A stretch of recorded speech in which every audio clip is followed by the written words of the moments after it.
Okay, so I just wanted to show you the kind of morning practice that I do. Most mornings, keep the body nice and loose. So let's go. So it's not all about a vigorous movement, at least not at first. I like a bit of a gentle limber to start with, and you'll notice that I've got a meditation cushion there. I always keep them handy. I'm going to bring it back later on. I'm just going to set my timer. So this is 20 minutes worth of just gentle limbering, relaxation, and really to start I like to come down onto my knees, onto all fours, and then into child's pose. So really nice, sitting back down towards the heels. The emphasis is on towards, and then you could either use a block or the hands, or just place the head onto the floor. And when you do that, it's quite nice to really separate out the fingers, middle fingers pointing forward, having the hands just about mat width apart, just a little bit wider than the shoulders I prefer on this posture, and then externally rotating the tops of the arms to open up the shoulder blades, and then just breathe, coming up onto all fours, and exhale back down onto the heels. So just breathing in, coming up, and exhaling, come back down again. So I just like to do this a few times just to massage the abdomen a little bit, just becoming aware of the breath a little bit more. And then next time you're up, going to arch the back like an angry cat, really arching the back as you exhale. And breathing in, lifting the sitting bones, lifting the chest. Exhale, tucking the tailbone under, tucking the chin in. So just moving in and out of this a few times. And then next time the sitting bones are lifted and the chest is lifted, tucking the toes under, and then pressing back into downward facing dog. And as you breathe in, releasing the knees down and sitting back into child's pose. So there's a little bit of a sequence going on here. So breathing in, coming up. As you exhale, arching the back. As you breathe in, lifting the sitting bones, lifting the chest, and then tucking the tailbone and tucking the toes under, and then pressing back into downward facing dog. So just moving through that. Another couple of times, I'll keep talking you through it. Knees are down now, sitting back down into your heels. So coming up, breathing in, exhale, arching the back, breathing in as you lifting the chest, lifting the sitting bones, tucking the toes under, and then pressing back down into downward facing dog.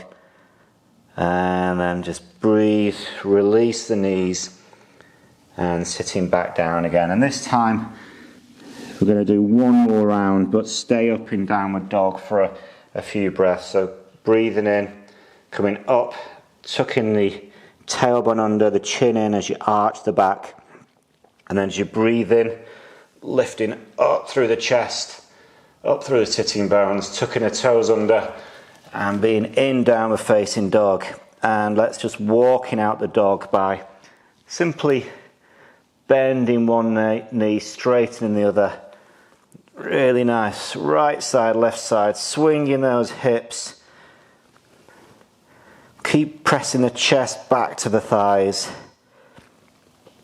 And then finally, release the knees and coming back into child's pose. And from there, we're just moving through this. We're just kind of getting some movement going. Coming up to a kneeling position, tuck the toes under.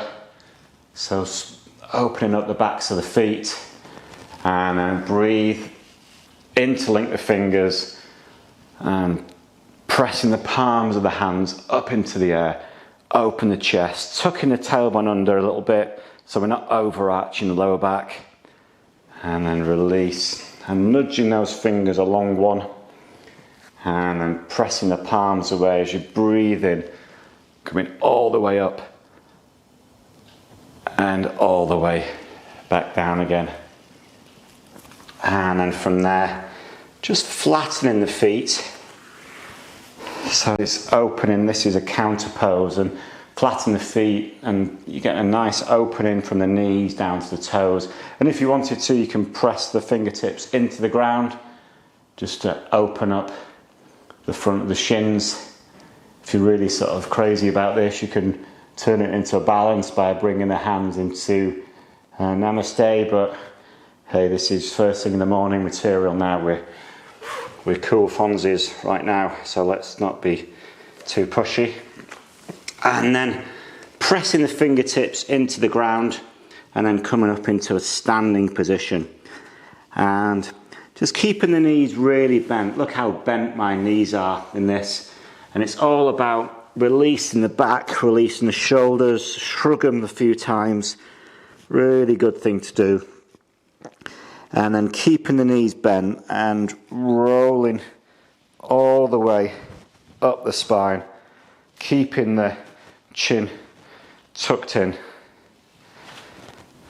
And from there, let's just do some gentle movements with the hips. Just hands on the hips, just circling them all the way around, getting a bit of movement in there. So really good for the hip joints, for the back, the lower back in particular.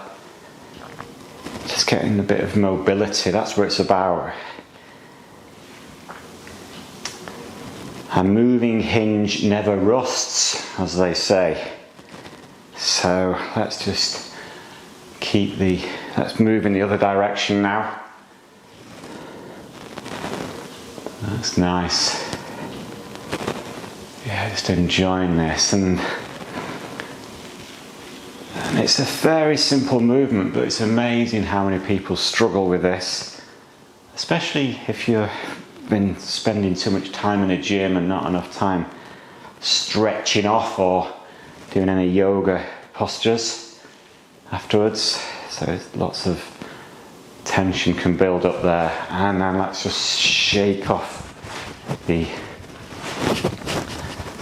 arms and legs, they're the legs. Don't forget that bit. And we're going to just open the body up now. So bringing the feet together, heels and toes, and just looking down at the feet, and then breathing in and arms coming up the sides of the body. And just, you can either have the palms facing each other, arms out nice and straight, shoulders releasing down, or if you're feeling flexible, then you can interlink the fingers and you could have the index fingers aligned if you wanted to. And then let's just sway from side to side. So it's a bit of a swaying palm thing going on now. But every time you come up to the center, lengthen the spine. That's really nice thing to do. Just to find a bit of opening in the body. Looking good. Maybe you could encourage the inner smile as well. That's always a good one. Inner smile. It's always there, you know. Whether you believe it or not. And then once you've done equal numbers on either side, and I'll let you be the judge of that, and then lifting the chest up and opening. So a little bit of a back bend going on. Opening. And then let's just release into a forward bend. So nice forward bend, and this is counterposing obviously to the back bend that we've just done. So we've got some movement, we've got sideways movement, we've got forwards, we've got backwards. We'll have a little bit of a twist in a minute. It's all good. And then feel the opening in the backs of the legs, and to encourage this on a little bit further, you could lean forward a little bit. So keeping the heels down, but bringing the weight towards the front of the feet. You'll notice the difference that makes to the backs of the legs. Absolutely gorgeous, darling. And then from there, let's just engage the thighs, the buttocks, the abdomen, and coming, using those muscles to bring yourself up. And let's just move on to the shoulders now. So it's quite a fluid bit of a movement here, but you know, we've got 20 minutes in the morning before we dash out and start to live our dynamic lives. So let's get some movement going. So fingertips on the shoulders, just to encourage shoulders opening. So elbows come as close at the front and at the back as they can. And if you want to sort of move this along a bit, you can just kind of place one hand on one shoulder and then starting to do a back crawl here. That's always a good one. Watch out for any furniture, any light fittings. I've been there, I've done it. Wrap your knuckles, and then let's just do a front crawl if you've wanted to sort of, if you're having the hands released, or just move in the direction if the fingertips are still on the shoulder blades, and then coming over to the opposite side, placing one hand on the shoulder, bit of a back stroke going on. Just breathe, open. Encourage a little bit of a twist, looking over the shoulder there. That's always a good one. And then let's just move the same arm in the opposite direction, a bit of a front crawl motif. Absolutely splendid. And then just giving the shoulders a bit of a jolt, and it's quite nice to sort of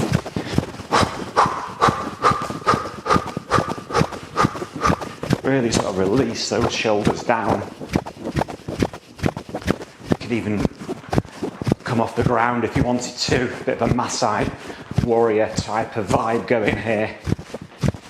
And then just giving yourself a bit of a shake off. And let's separate the feet out to the sides, separate them out.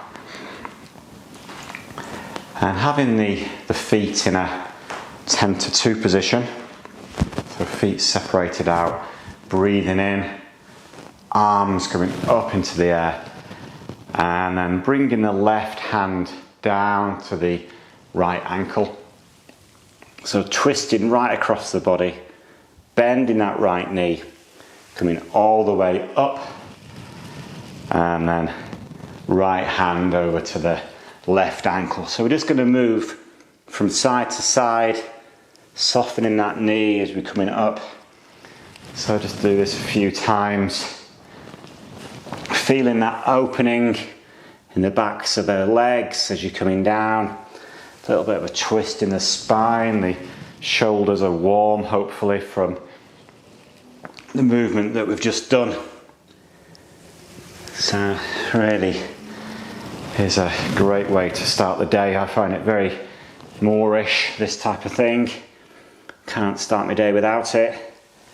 It's like the equivalent of a double espresso and a gulwaz. I expect, anyway. And let's just do one more on either side.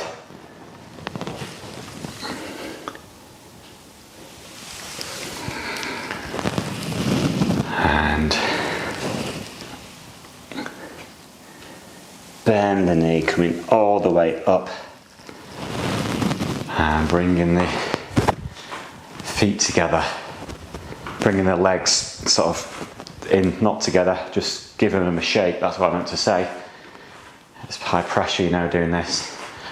And once more, you can never get enough of the hip rotation there, just moving round, just lubricating the body.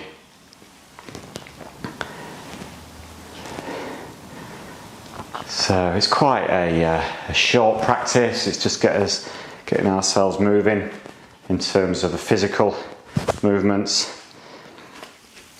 And then after that, what I tend to do, because yoga, it's about the body and it's about the mind.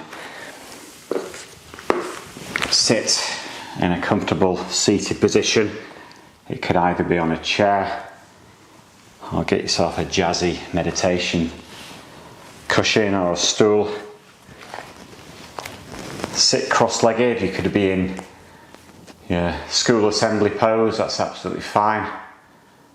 The physical practice is about making the body strong enough and supple enough to be able to sit comfortably.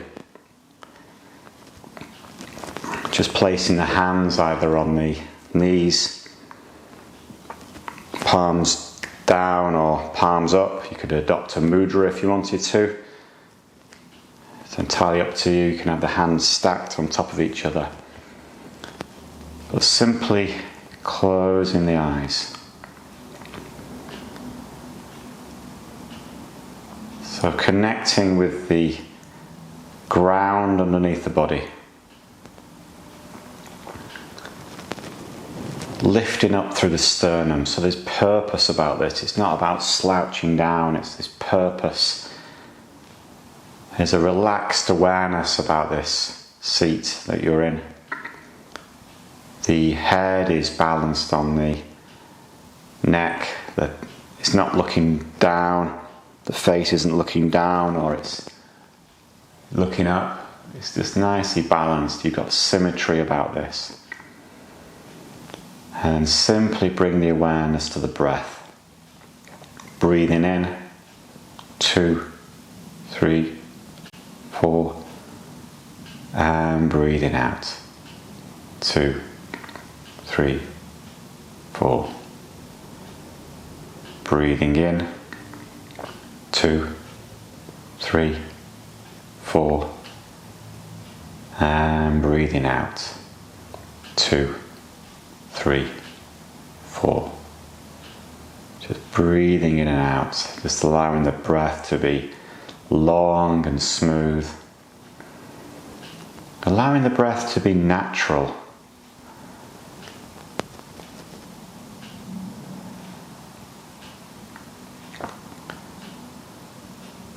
If you wanted to develop this, then you could breathe out for longer. Maybe for a count of 6 or even 8. 6 is good.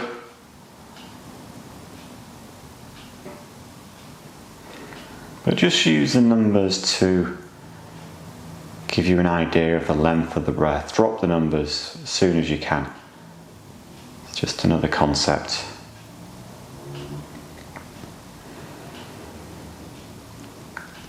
Breathe in and breathe out.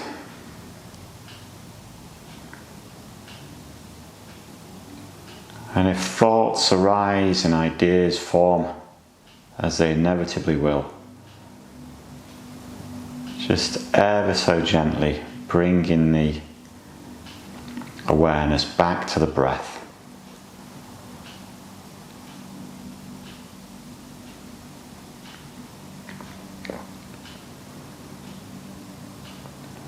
Gently resting the awareness there.